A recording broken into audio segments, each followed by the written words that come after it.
ભરૂચ અને નર્મદા જિલ્લાના અંતરિયાળ વિસ્તારોમાં આદિવાસીઓના ઉત્થાન માટે કાર્યરત હરિઓમ સોલાર ફાઉન્ડેશન દ્વારા વધુ એક સેવા કાર્ય કરવામાં આવ્યું છે.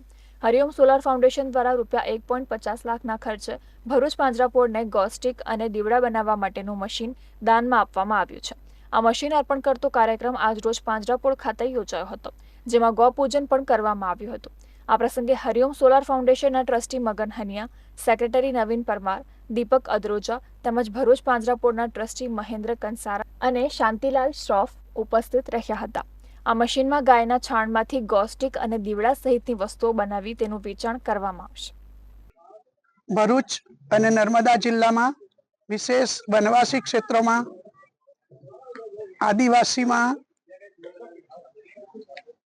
જાગૃતિ સેવા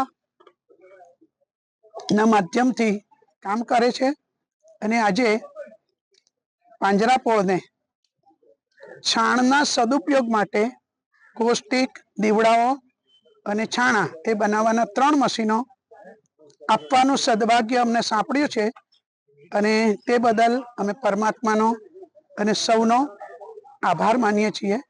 સેવાકીય મશીન અમને ભેટ આપ્યું છે. અમે આ પરિવારનો, આ સંસ્થાનો ખૂબ ખૂબ આભાર માનીએ છીએ.